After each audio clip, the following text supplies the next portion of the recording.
Ah, that's Norma's daughter, Chioma, one woman said in Igbo, not bothering to keep her voice down. She's so tall and has the face of a man. Will anyone ever marry her, you think? The other woman responded, who knows? Maybe some old widower or nobody at all. It's a pity. Her mother must be worried. At her age, no proposals. And she even went to school too much. Men don't like women who are too educated, let alone one that looks like a man.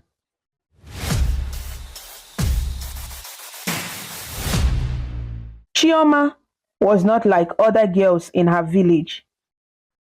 At 25 years old, she was unusually tall, with strong muscles and even a few strands of beard on her chin.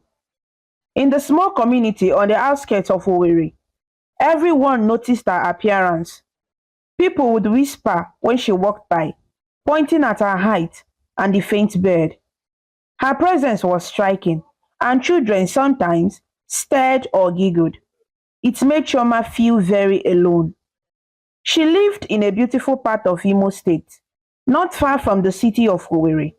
The houses in our village were modern bungalows with colorful paint, not the straw huts of old stories.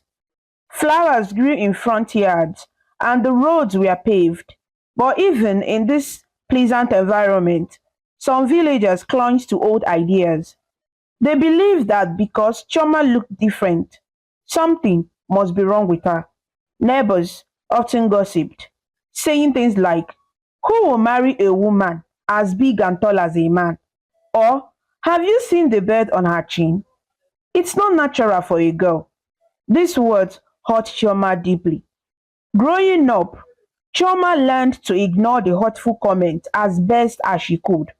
She was a kind girl, always willing to help her parents with chores and respectful to elders. But her peers did not treat her kindly. Other girls her age refused to be friends with her. They thought that being friends with Chioma might make them a target of teasing too. When groups of girls played or chatted after school, Chioma would often be left standing alone at a distance, pretending not to mind. Inside, she felt a heavy ache from the loneliness. Mama, why am I so different? Chioma asked her mother one evening after a particular hard day. She had been tough. Some boys had laughed at her in class, calling her Onyike, meaning strong person in Igbo, as if it were a bad thing. Chioma had kept quiet in class, but her heart had broken a little more each time they snickered at her. Now at home, she finally let her tears flow. Her mother, Norma, sat beside her on the porch of their house. The sun was setting over the palm trees and orange sky, and a gentle breeze blew. Chioma's mother wrapped an arm around her daughter's broad shoulders. My child, she said softly, everyone is different in one way or another. Some people are just not wise enough to see that beauty comes in many forms. She wiped Chioma's tears with the end of her headscarf. You have a good heart, and you are smart and strong. Those things matter more than looks. Chioma sniffled and leaned against her mother. But the other girls say I'm like a man. They don't want to be my friends. The boys, they make fun of me. She recalled how a group of boys in the village would follow her and sing a mocking song behind her back, calling her ugly giant. Each word had felt like a stone thrown at her. Norma's eyes were sad as she listened. She had seen how cruel people could be to her daughter. They are ignorant, Chioma, she said firmly. One day, you will prove them wrong. Just keep being yourself, work hard in school, and focus on your future. The world is bigger than this village, and there are people out there who will see you for who you truly are. Chioma nodded slowly. She loved school and learning because books never judged her. In books and in her dreams, she could be anything. She often imagined herself as a successful woman living in a city, surrounded by people who respected her skills and kindness.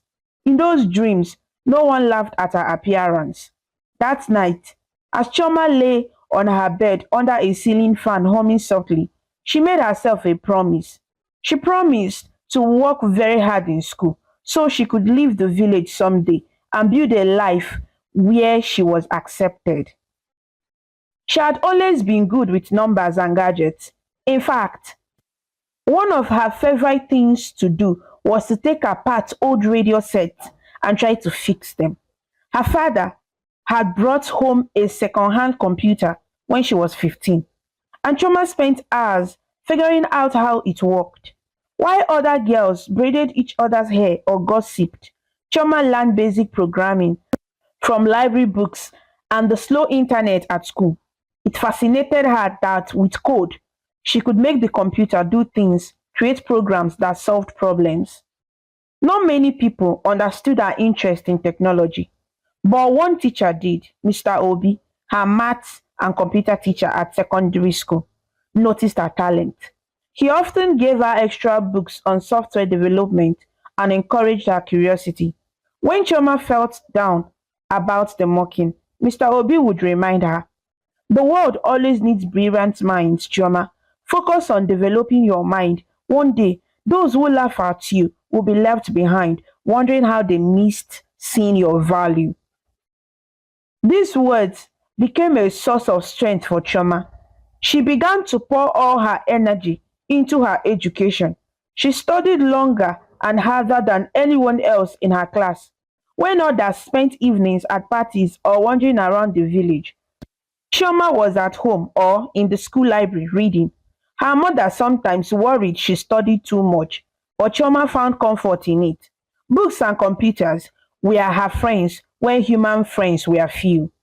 Despite being lonely, Chioma did have one friend in the village, a young girl named Ada.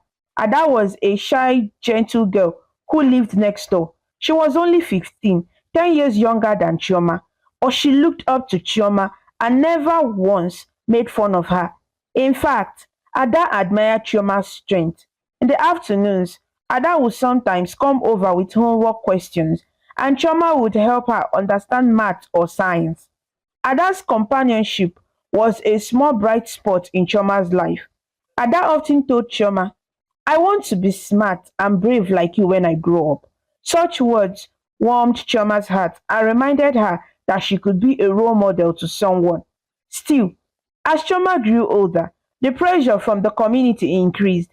By the time she graduated from secondary school at age 18 with top marks, some villagers were already whispering about marriage.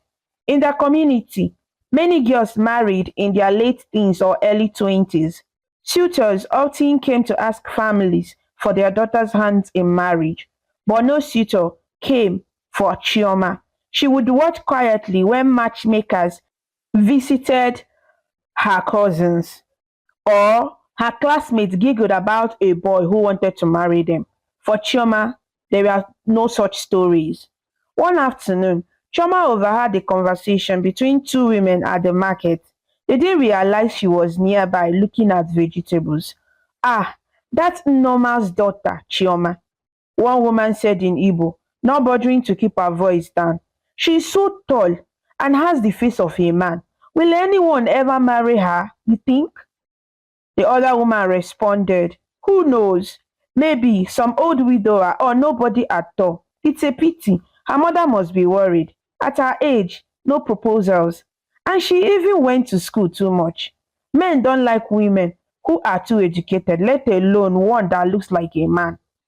Tears stung Chioma's eyes, but she refused to let them see her cry.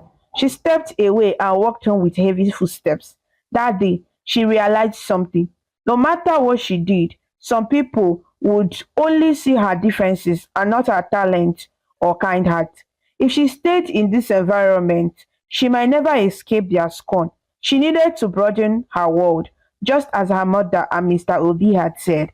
So when the time came to apply for university, Chioma aimed high. She got excellent scores on her exams and applied to the best technology university in the area, Federal University of Technology, Owerri, Futo.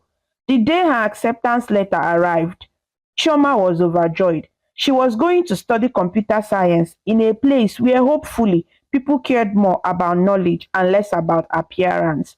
Her father, a quiet farmer, who rarely spoke about feelings, handed her the letter with a proud smile.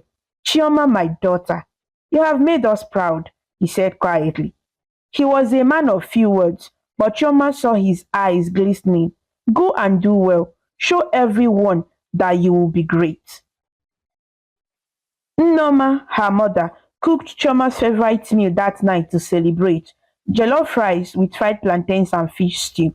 As they ate together, her mother said, this is the beginning of a new chapter, my dear.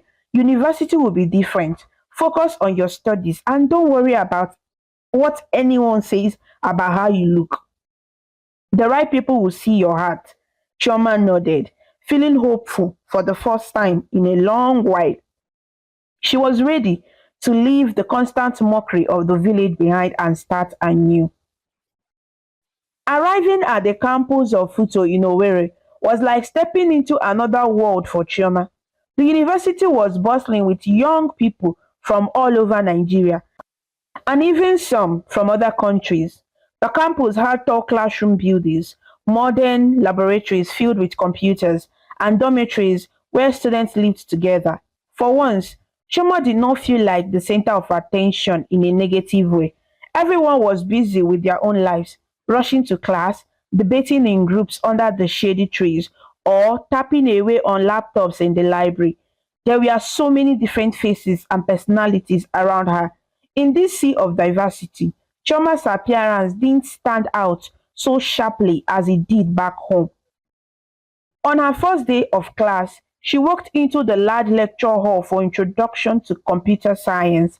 She nervously found a seat near the front, clutching her notebook. A few students glanced away, but no one pointed or laughed. In fact, a girl next to her smiled politely and said, Hi, I'm Aisha. Is this seat taken? Choma managed a small smile. No, it's free. I'm Chioma. As most students filed in, Chioma realized something wonderful. They treated her normally. She felt almost invisible in the best way, not invisible as if she didn't matter, but free from stares and ridicule. The lecturer came in and started talking about algorithms and problem solving, and Chioma eagerly focused on the material. After class, Aisha walked with Chioma and chatted. Aisha was from a faraway city in northern Nigeria and spoke with a different accent. She talked about how strange it was to be far from home and how she hoped to make new friends in Owerri. Chioma listened, amazed at how open and friendly Aisha was with her. Aisha didn't seem bothered at all by Chioma's height or the slight shadow on her chin where she had shaved the few hairs that morning. Over the next few weeks, Chioma made a couple more friends in her courses. She became lab partners with a quiet boy named Emeka who was impressed by how quickly she understood programming concepts. In group projects, Chioma often emerged as a natural leader because she was hardworking and organized. For the first time, she experienced friendship and respect from peers. One evening, after a long day of lectures and labs, Chioma and Aisha sat outside their dormitory under a bright moon. They shared some snacks and talked about their dreams. Aisha mentioned she wanted to work for a big tech company in Lagos someday. She then asked, Chioma, what about you? What's your dream after uni? Chioma hesitated and then said, I want to start my own tech company here in Imo State. I have ideas for how to use software to help small businesses. She had been thinking of an idea to create a simple mobile app to help market women track their sales and inventory. Seeing her mother and other villagers struggle with keeping accounts manually inspired that idea. Aisha grinned. Wow, you want to start your own tech company? That's amazing. I'm sure you would do it, Choma. You are the smartest in our class. Choma blushed at the compliment, still not used to praise from people her own age. I have to try, she said softly. I want to help people like my parents. And maybe, she added in her thoughts but not out loud, maybe if I'm successful, people will finally look at me differently. University life was not without its challenges though. There were times when Choma still felt pangs of insecurity about her looks. Once, a group of students were hanging out at a campus cafe. Choma and Aisha sat at a nearby table. Choma overheard a snippet of conversation from behind her.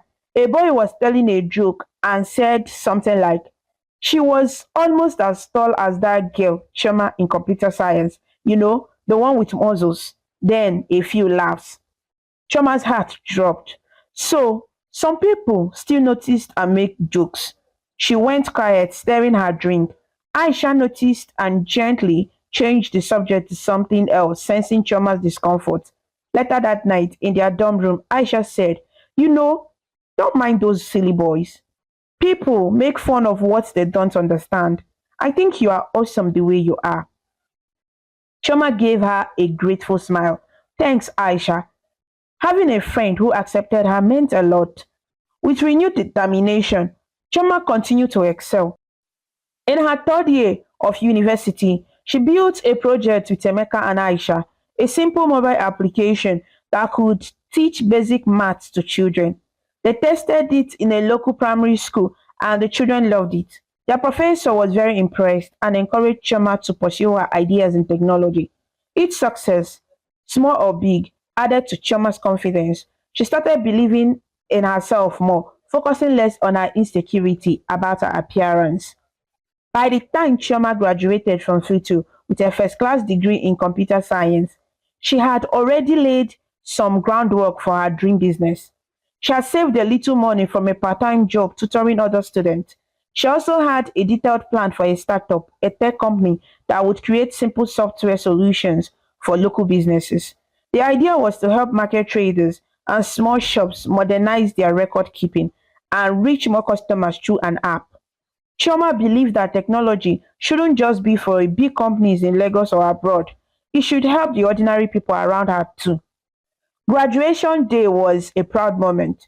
Choma's parents traveled from their village to attend the ceremony on the university campus in Owerri. Under the bright morning sun, wearing her black graduation gown and cap, Choma stood tall among her peers. When her name was called, she walked across the stage to receive her certificate as the top student in her class. As she shook the dean's hand, she had loud cheers from the crowd. Aisha and Emeka were clapping and whistling for her, and even some professors who knew her smiled proudly. In that moment, Choma felt a warmth in her chest. This was acceptance, not because her looks changed, but because she had proven her worth through hard work and skill. After the ceremony, she found her parents in the crowd. Her father actually lifted her up in a rare show of excitement, even though she was almost as tall as him.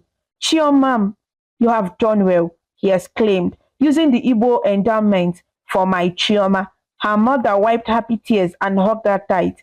I always knew you were destined for great things, Norma whispered.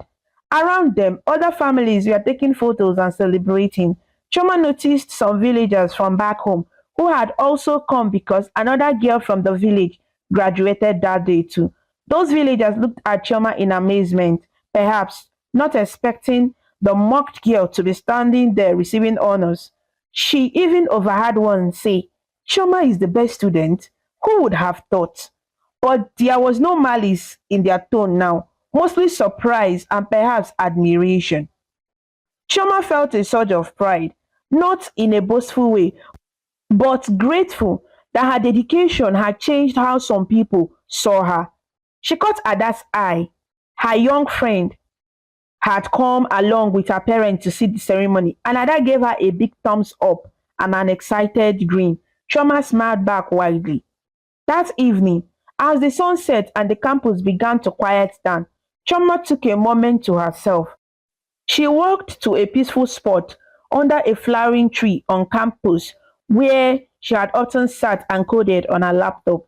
This time, she just sat without her computer, listening to the rustling leaves. She thought of the journey so far, from the lonely girl mocked in the village to a university graduate about to start a business venture. It felt like a dream, but it was real. She said a silent prayer of thanks and steeled herself for the next big step, building her own company. With her degree in hand and passion in heart, Choma decided to stay in Owerri to start her own tech company. She could have gone to a bigger city like Lagos or Abuja where tech businesses were booming, but Owerri was home in many ways. She wanted to prove that good things could come from her own state and help her local community. Plus, her family and the familiar environment gave her comfort. Chioma used most of her savings and a small loan from an uncle to rent a tiny office space in Owerri City. It wasn't much, just a small two-room office in a new commercial building near the road, one of the busiest streets of Owerri. The building had a bright yellow paint and a signboard listing the offices inside. Chalmers' new company was registered as Chi Solutions. She painted the name on the door herself in bold blue letters. On her first day in the office, Choma sat on a swivel chair at a second-hand desk she had bought, surrounded by the fresh smell of paint and new paper. She had one old desktop computer and her reliable laptop from school. It was a humble beginning, but it was hers. She took a deep breath and said out loud to herself, "This is it. Time to work hard and make this dream real." At first, it was a one-woman operation. Choma developed software by herself and went out to meet potential clients. It wasn't easy. Many small business owners in the area were not familiar with using software for their work. When she visited the open air market to talk to traders about her ideas for an app, some looked at her with suspicion or disinterest. They were used to doing things the old way, writing in notebooks or just keeping tallies in their head. Chioma faced a lot of rejection the early days of her startup. Some people even laughed at her proposals. One market woman selling clothes chuckled and said, "So, you want my phone to do what my notebook has done for years? No need, my daughter, or thank you." Others were kinder but still not convinced to try something new. It was frustrating for Chioma, but she didn't give up. Every evening, she would return to her small office, sometimes having made no sales or progress that day. She would sigh, allow herself to feel disappointed for a moment, and then push herself to think of new strategies.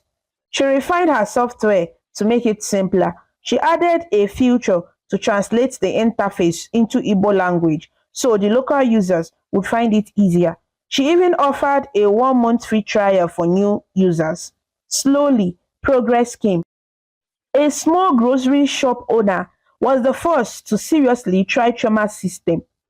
His teenage son was tech savvy and helped set it up on their one computer.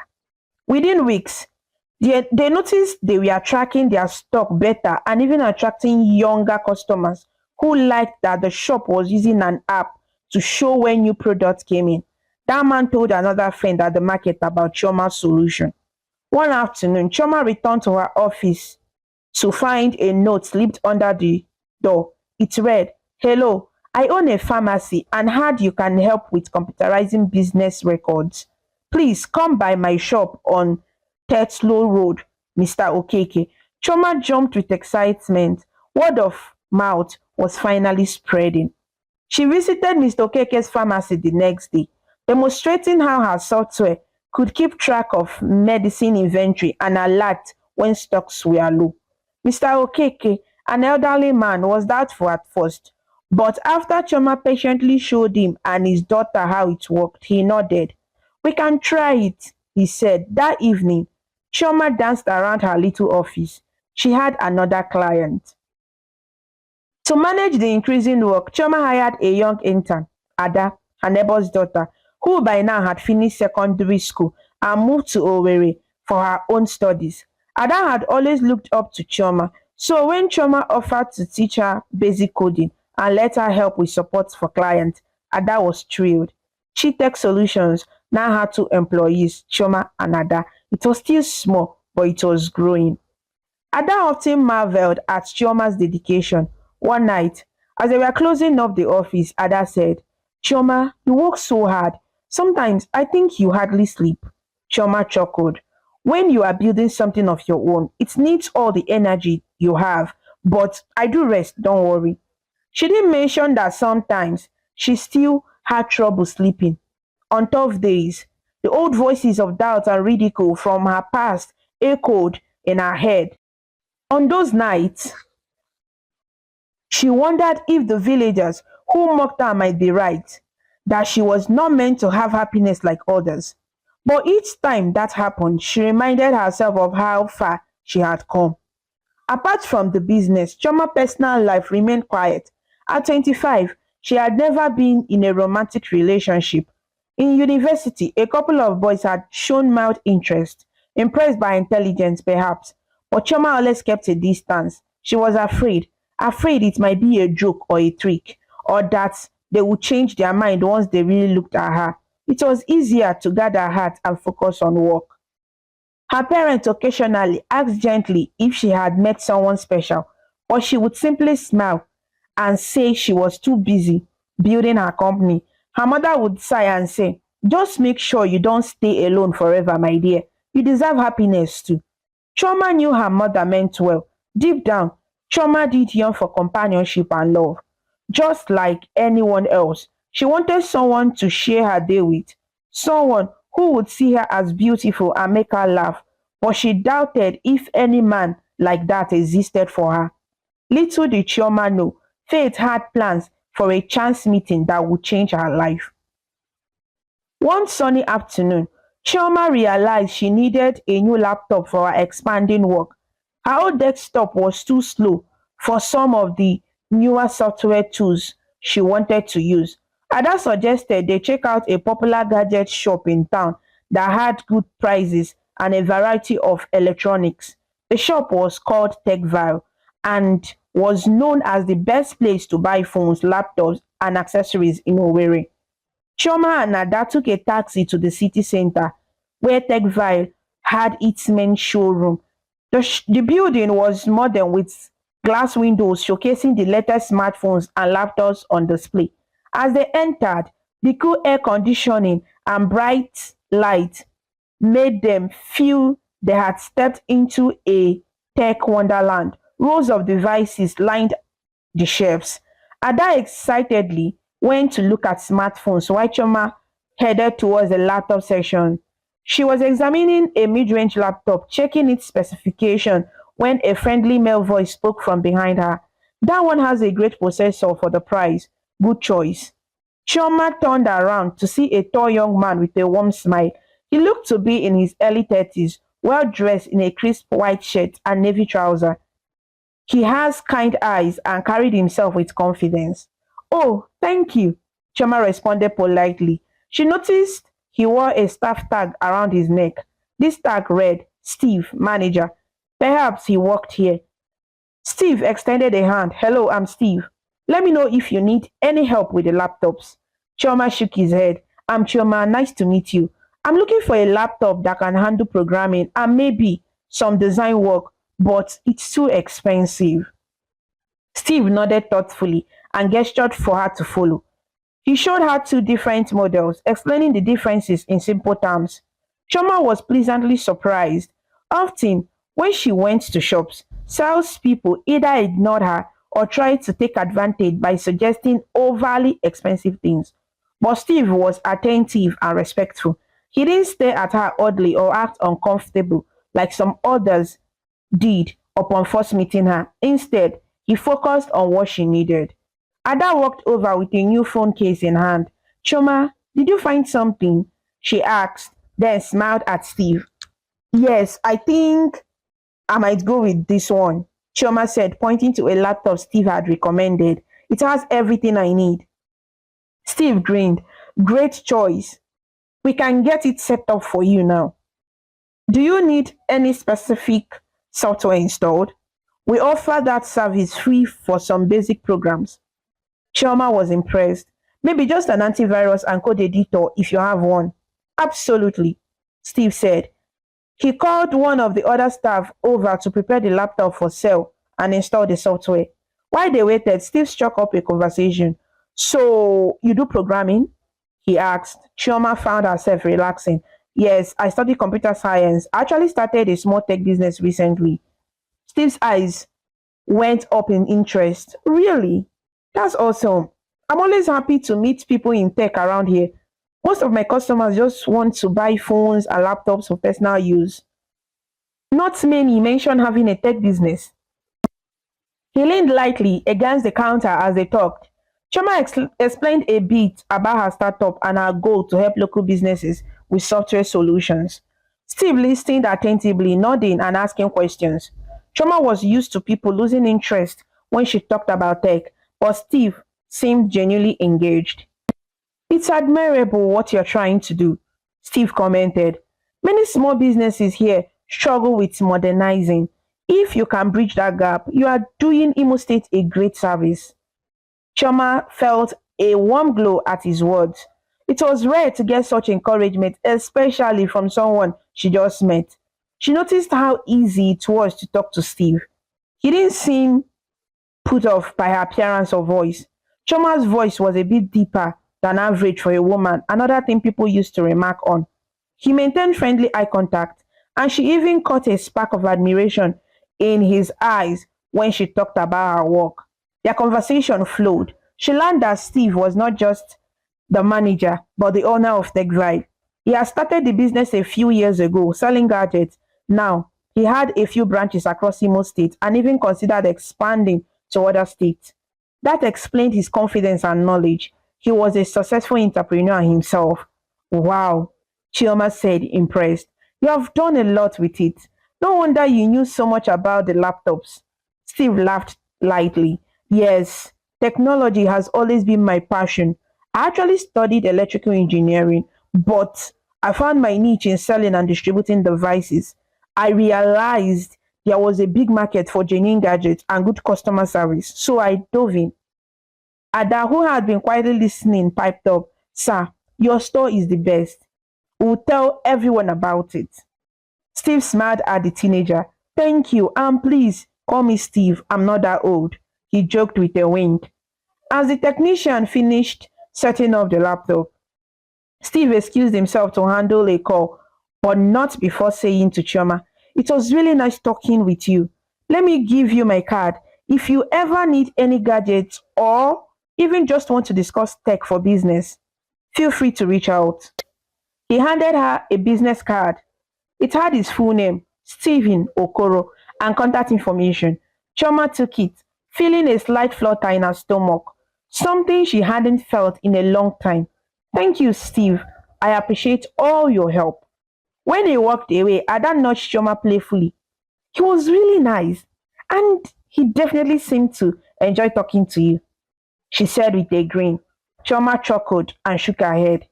He's just being friendly and doing good customer service, Ada. But even as she said that, she couldn't help but notice that her heart felt lighter. It was a pleasant interaction, more pleasant than any she had ever had with a man. They paid for the laptop, and as Choma and Ada left the store, Choma glanced back and saw Steve assisting another customer, but he looked up and gave her a small wave. She waved back, smiling. That evening, when Choma was back home after dropping Ada off, he found herself thinking about Steve. It had been a brief meeting, but his genuine respect and friendliness stood out to her. For the first time, she wondered with a tiny spark of hope, could there be people, men even, who might actually like her for who she was and not judge her appearance harshly? Shaking her head, Chioma tried to temper her thoughts. She barely knew him.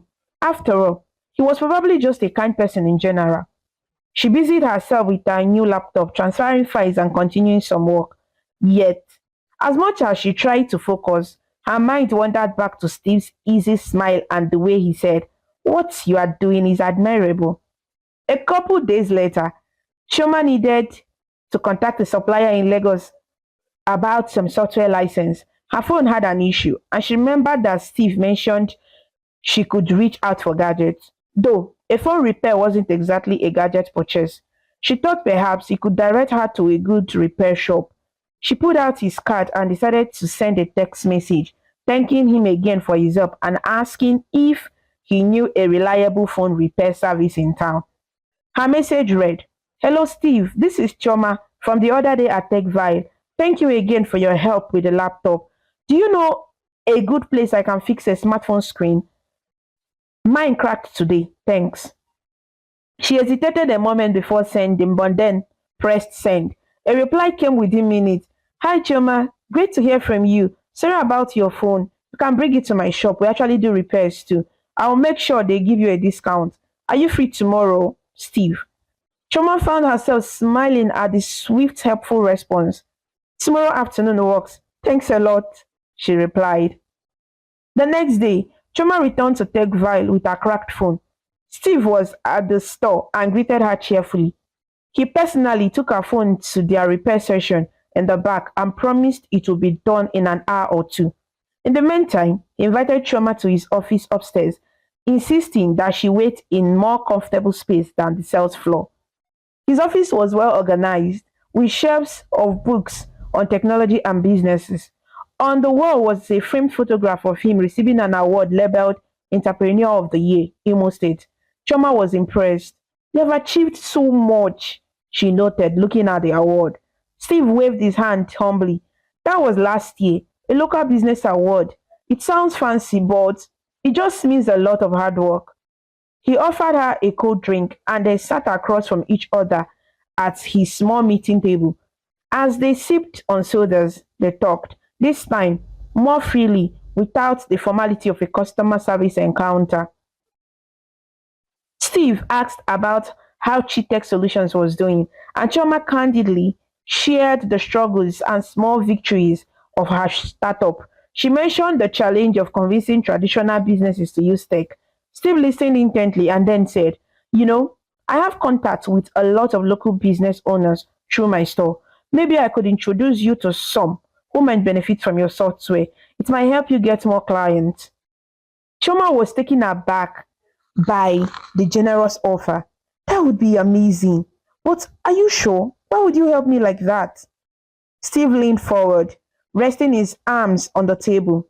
Choma, I think what you are doing is great and more people should know about it. I also believe in supporting fellow entrepreneurs. I had mentors who helped me when I started. I would love to pay it forward. He paused, then added with a smile, Plus, I enjoy talking to you. It's not often I meet someone who shares a passion for technology and helping the community. Actually, I would like to learn more about what drives you. Chioma felt a slight blush. She couldn't recall the last time a man outside her family spoke to her with such respect and interest. They continued talking, and the conversation grew increasingly comfortable and warm. She told him a bit about her childhood, how she was often mocked, and how that felt her to want to achieve something meaningful. She found herself opening up about things she usually kept guarded. Steve didn't show pity or shock. Instead, he looked at her with admiration. People can be cruel when faced with someone different, he said softly. I'm sorry you went through that, but you are incredibly strong to have channeled that into your work and dreams. Just then, a staff member knocked and entered to return Choma's phone, now with a new screen. Good as new. Choma thanked him and examined the phone, pleased with the repair. As she prepared to leave, Steve walked her out. Don't forget about my offer, he said. I will set up a meeting with a few people I know who might need your software. Actually, there is a monthly business network event here in Owerri. Would you like to come as my guest? It's in a couple of weeks. You will meet many shop owners and business folks from around town. It could be good for making connections. Chama agreed eagerly. Opportunities like that could be the boost her business needed. Thank you so much, Steve. I appreciate all this help. I really do. He smiled. It's my pleasure. Also, he seemed to hesitate for a second. Maybe after the event, we could have dinner or coffee sometime. I would love to continue our conversations outside of work talk. There it was, a hint of something more personal. Choma's heart skipped. Was he asking her on a date? It sounded like it, but he phrased it gently. She responded carefully. I would like that. Steve's grin widened. Great. I'll arrange the event tickets and we'll plan that coffee after. See you soon, Choma. As Choma left the store that day, the bright afternoon sun seemed to shine a little warmer than usual. For the first time, she felt like maybe, just maybe, someone saw her not as an oddity, but as an interesting and attractive person to spend time with. She felt cautious but hopeful. The world, which once seemed harsh and lonely, was opening up a little. Over the next couple of weeks, Choma and Steve kept in touch frequently. They exchanged text messages about both work and everyday life. Sometimes, Steve would ask how her day was going or send a funny meme about programming. Choma found herself laughing often at the messages. He had a way of brightening her mood, even on stressful days. The business network event arrived. It was held at a hotel in the heart of Owerri, a sleek multi-story building with a shiny glass windows. Chioma wore a smart tailored dress Ada had helped her pick. It was simple but elegant and made her feel confident. She arrived in a taxi and met Steve at the entrance. Steve looked handsome in a suit, and he immediately smiled and offered his arm in a polite gesture. Chioma, you look great, he said. She shyly thanked him, not accustomed to such compliment. Inside the event hall, there were dozens of attendees chatting, exchanging business cards, and enjoying small chops, snacks from servers carrying trays. Steve introduced Chioma to several people as a talented software entrepreneur. Each time, he spoke with pride in his voice about her achievements, as if she were a close colleague or friend he respected deeply. Chioma felt a bit nervous, but Steve's support boosted her confidence. She explained her business to some shop owners, a few of whom showed interest and gave her their contacts to schedule a proper discussion later. One of the people she met was a woman who managed a chain of supermarkets. She said, if your software can help track sales across multiple shops easily, I'll be interested. Please come by my office next week. Another was a young man who ran a boutique. He admitted he had trouble keeping track of inventory and was excited by the idea of automating it. Choma collected many business cards that night and handed out her flyers. It was by far the best networking experience she had had, and it likely wouldn't have happened without Steve bringing her along. As the event wound down, a live band started playing music for guests to relax and mingle casually. A few people moved to a corner to dance lightly. Steve and Choma sat at a small table, sipping drinks after a job well done. Choma felt relieved and happy. She might gain new clients, which could mean she could hire more help and grow her company. Thank you, Steve, she said earnestly, looking at him amid the gentle glow of light and the hum of music. You really helped me tonight. I don't know how to repay you.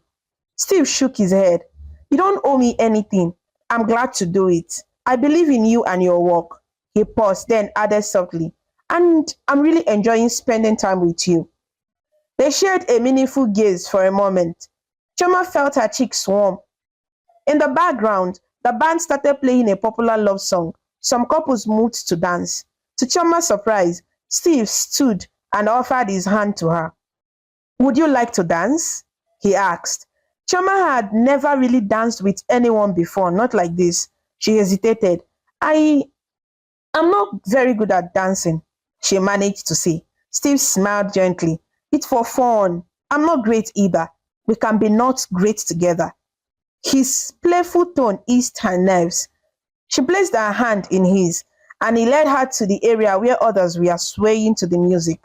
Steve placed one hand around her waist and held her hand with the other. Choma's heart was pounding, but she felt safe. The song was slow and sweet. They moved in small steps. Steve guided her, and she found that if she focused on him and the music, it came naturally. As they danced, Steve looked into her eyes and said quietly, I'm really glad I met you, Chioma. She looked down shyly for a second, then back at him. Me too, Steve. He twirled her gently and then settled back into a rhythm. Chioma almost couldn't believe this was real. Here she was, dancing with a wonderful man in a nice hotel in Owerri, a far cry from the lonely girl who used to cry in bed because others mocked her. It felt like the world had shifted, giving her a taste of happiness she once only dreamed of. After the dance, She helped her get a taxi home. Before she got into the car, he held her hand just a moment longer than a casual friend might and said, I will call you tomorrow. Chioma went home that night floating on air. Ada was waiting eagerly at the apartment. Chioma had moved into a small apartment in the city and Ada stayed with her occasionally when she had classes in town. Ada bombarded her with questions. How was it? Did you meet people? You danced? Tell me everything. Chioma laughed and recounted the evening to Ada as she changed out of her dress. Ada squealed with delight at all the little details, especially the dance. Chioma, this is like a storybook. I'm so happy for you. As Chioma settled into bed, she thought about how content she felt. But part of her also felt a shiver of fear. Everything was going well.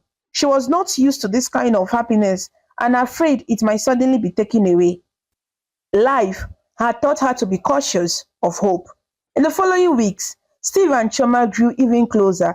They met frequently, sometimes for business-related meetups, as Steve continued introducing her to contacts or advising her on her company, and sometimes just to enjoy each other's company. They had coffee at a local cafe where they talked for hours about everything, their childhoods, hopes, funny stories. Steve told her about how he started selling phones from a tiny store after uni and how it grew into Techville. Chioma told him about Ada and her family and even cautiously about some of the bullying she faced in the village. Steve listened with empathy, occasionally shaking his head at how people could be so mean. One evening, Steve invited Chioma to dinner at a nice restaurant in the city. It was a cozy place with soft music and candlelit tables. As they ate, Steve seemed a bit nervous, which was unusual for his normally confident demeanor. After the main course, he looked at her seriously and said, Chioma, I have something to tell you. Chioma felt her stomach flutter. Okay, she said, hoping it was something good, but that little fear crept in, wondering if something was wrong. Steve took a breath. I've really enjoyed these past weeks with you. You are an incredible woman, intelligent, kind, strong. I find myself thinking about you all the time. He reached across the table and gently held her hand. I care about you, Chioma, more than just a friend. There, he had said it. Chioma's heart raced. No man had ever spoken to her like this. It felt like a beautiful dream. But she also remembered every cruel word from her past, telling her she was unlovable.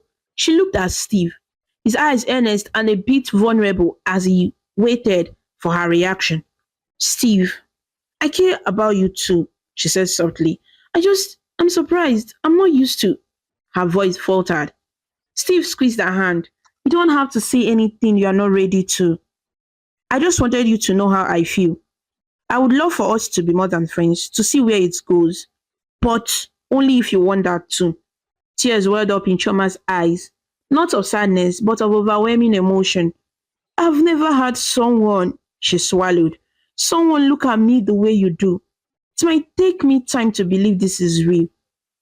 He moved to sit next to her, not caring if other diners might see. In a gentle tone, he said, I'm willing to give you all the time you need. I'm not going anywhere. You are worth it. Chioma felt a tear escape and roll down her cheek. Steve caught it with his thumb, wiping it away. Without much thought, he leaned in and kissed her cheek, where the tear had been. The gestures were so tender that it melted away a chunk of Chioma's fears. In response, she did something brave. She turned and lightly kissed him on the lips. It was quick and soft, but enough to send her heart soaring. Steve looked pleasantly surprised, then happy. I'm new to this, Chioma whispered, smiling through her tears, but I want to see where this goes to. Steve beamed and took both her hands in his. You just made me the happiest man tonight, Chioma. They sat there together, heads close, holding hands for a long moment. The restaurant around them faded from their attention. In that moment, Chioma felt truly cherished. The girl who once believed she would never be loved now had someone who not only loved her for who she was, but admired her strength and intellect. From that night on, Choma and Steve were officially a couple. The news brought immense joy to Choma's parents when she eventually told them. Her mother cried happy tears on the phone, saying, I have prayed for this day, my daughter. You see, God's time is the best. This man loves you for you. Her father, a man of few words, simply said, he must be a good man. I look forward to meeting him. Ada practically jumped up and down with excitement when she found out.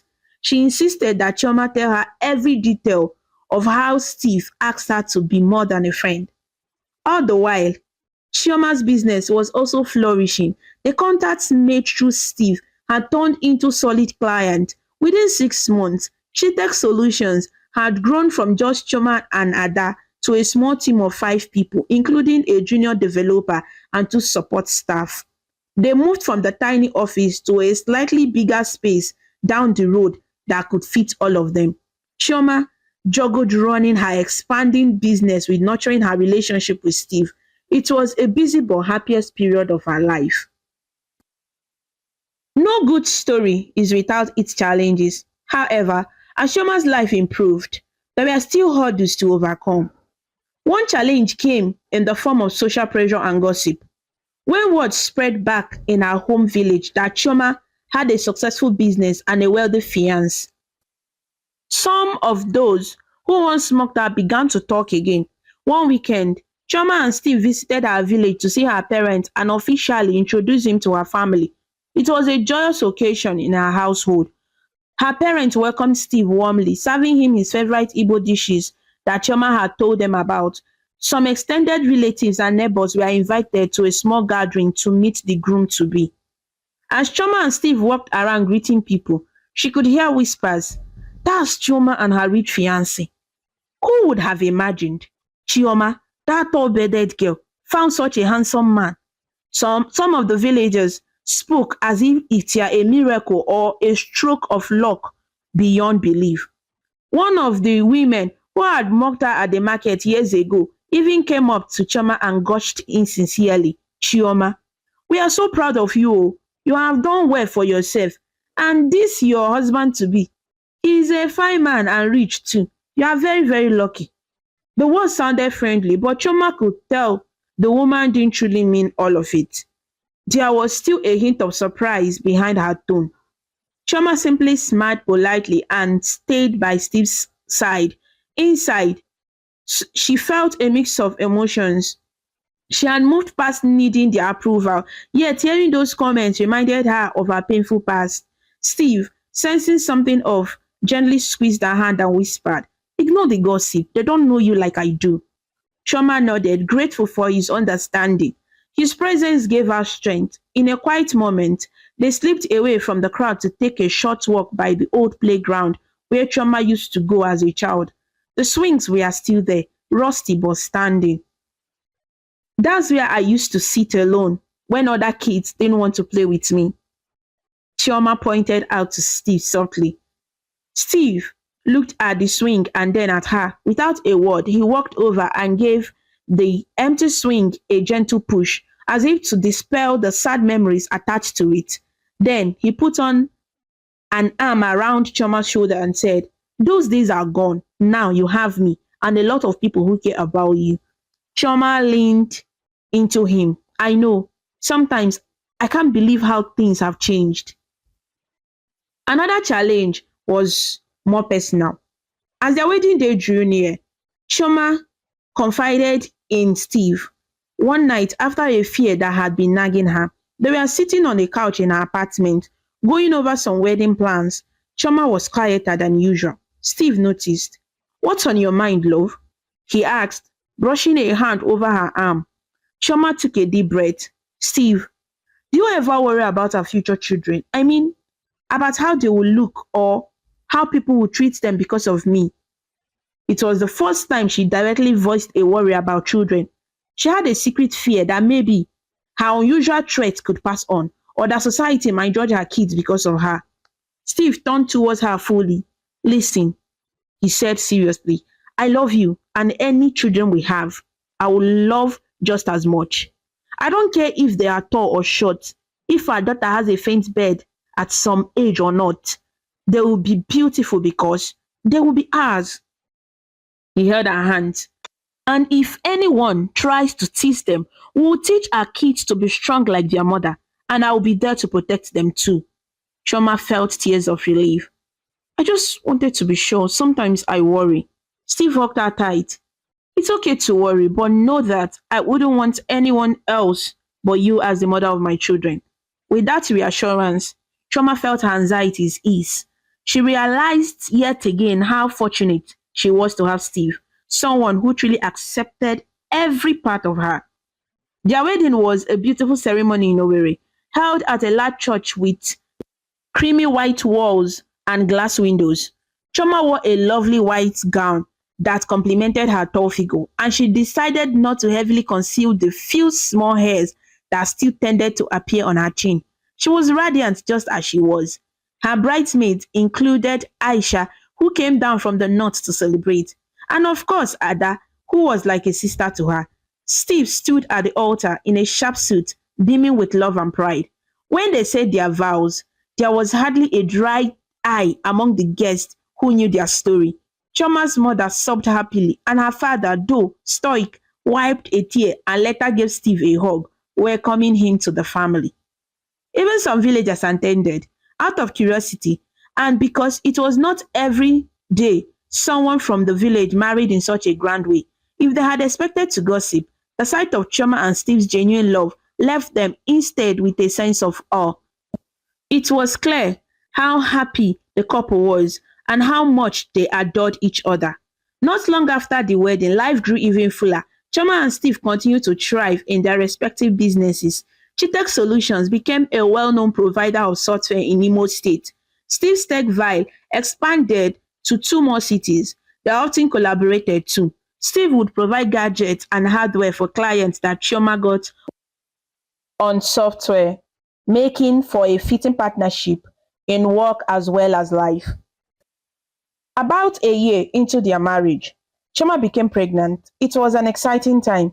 Steve fussed over her, making sure she rested enough and ate well. Choma balanced work with care for her health, eventually delegating more tasks at her company at her capable team as her belly grew.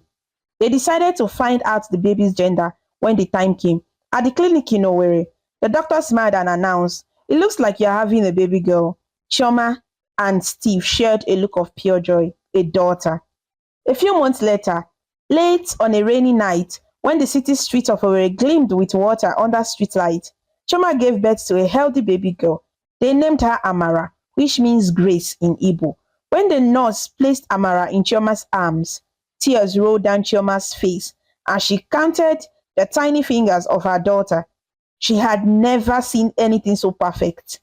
Steve gently kissed both his wife's and baby's forehead, overwhelmed with emotion. Amara had her father's bright eyes and a full head of soft hair. As months passed, she grew into a cheerful infant with a warm smile for everyone. Choma often looked at her and marveled that this little one was hers. 2 years later, they had a second child, a boy named Kelechi, meaning thank God. With two children, their home was lively and sometimes chaotic, as any home would with young kids can be.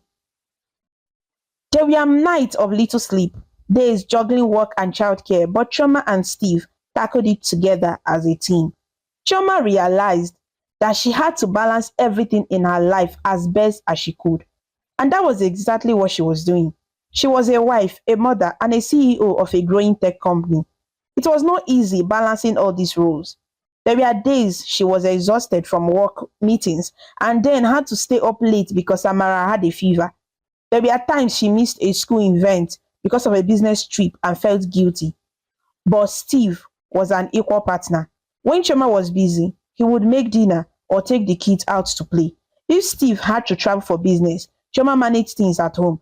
They communicated and planned the week's schedules together to make sure the children were well cared for and their companies ran smoothly.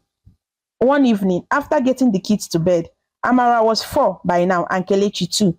Choma sat on the couch with Steve, leaning on his shoulder. She was tired but content. The living room of their home glowed softly with warm lamps. It was a beautiful house in a nice neighborhood of Owerri, one they purchased after their second child was born. 2 stories with a small garden where the children had to play. They often had family time on weekends, taking the kids to the zoo or amusement park that had opened in town, or visiting Chioma's parents back in the village, who absolutely doted on their grandchildren and were delighted that the kids looked normal, as the villagers would say. As they relaxed, Chioma said quietly, "Sometimes I feel like I'm dreaming. Steve, I have to pinch myself." "Why?" he asked, kissing the top of her head. "Because this life, our home, our children, you, it's everything I ever wanted and more. I remember being a lonely girl, thinking this would never happen for me." Steve turned her face towards him gently. "You deserve every bit of this happiness. And it happened because you never gave up, Choma. You worked hard, you stayed kind, and you remained true to yourself. I'm just lucky I found you." Choma smiled, her eyes moist. "It still amazes me how you saw me from the very first day in the store, when I was just a stranger looking at laptops." He laughed softly. "Well, to be honest, I was struck by you. First, I noticed you because, yes, you are tall and unique looking, but then I saw how focused you were reading the specs, and I thought, here is someone who knows what she wants. And once we talked, I knew there was something special about you." They reminisced about that first meeting, about their journey since. Choma often thought about what lessons her story held. One quiet night, as she tucked in Amara, who had been asking for a bedtime story, she decided to tell a story version of her own story. Child friendly, of course. She told her daughter about a girl who was different and teased, but who worked hard and stayed kind, and eventually found happiness and proved everyone wrong about her. Amara listened with wide eyes, and at the end, she sleepily asked, "Mama, that story is about you, right?" Choma was surprised. "What makes you say that?" "Because you are strong and brave, just like the girl in the story. And you say she married a good man and has a girl and a boy. That's like us." Amara gave a little triumphant smile for figuring it out. Choma laughed softly and kissed her daughter's forehead. "Yes, it's about me. And I want you to remember, if anyone ever makes you feel bad for being different or for any reason, remember that you can do anything and that you are beautiful and loved always." "I will, Mama," Amara murmured as she closed her eyes to sleep. Choma felt a deep sense of fulfillment.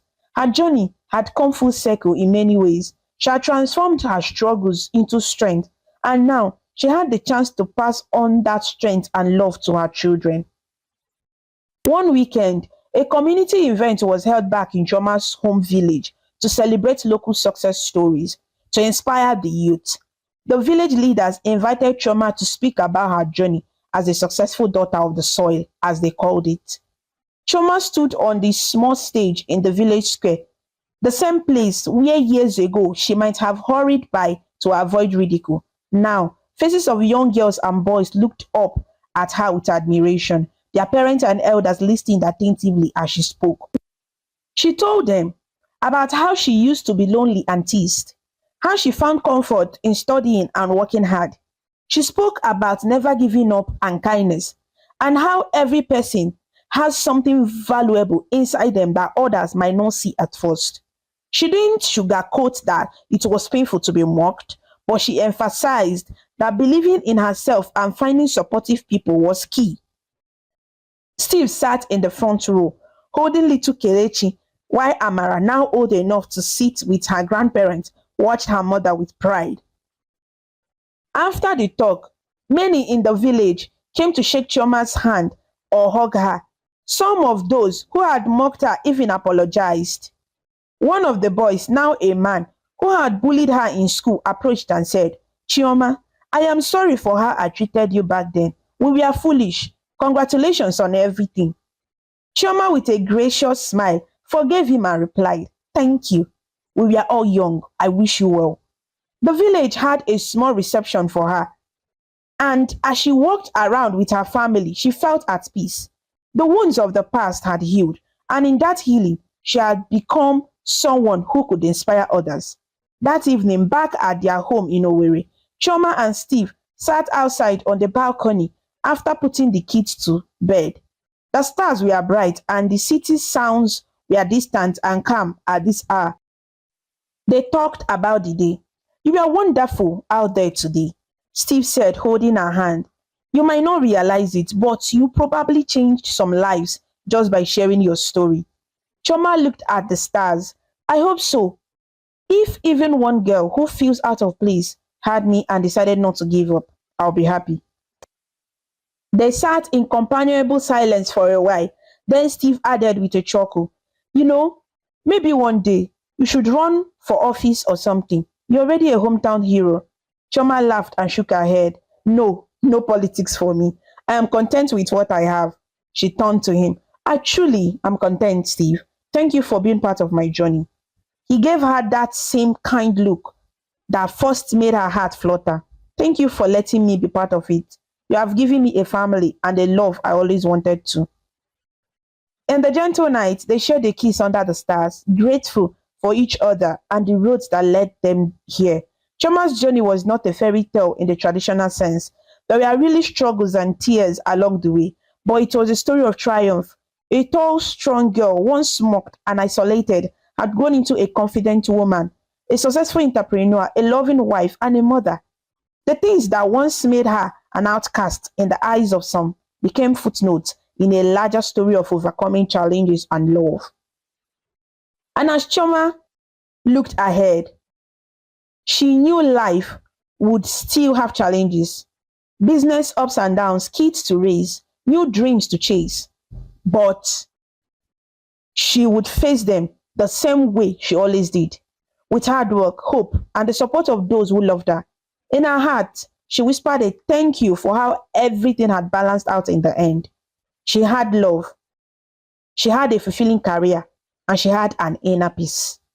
The girl who once walked with her head down to avoid stairs now walked with her head high, and that made all the difference. No matter how people see you or talk about you, your true worth is in your heart, your hard work, and your belief in yourself. Keep going, and the right people will see your light. Thank you so much for watching this amazing story about Choma on African Stories by V. If you liked it and felt inspired with her journey, please show your support by clicking the like button, sharing with your friends, and leaving a comment below. To see more interesting stories and learn about different cultures, subscribe to African Stories by V, and do not forget to ring the notification bell so you never miss a new story. Your support means a lot and helps us bring more stories to you. Until we meet again, stay connected, stay inspired, and keep smiling.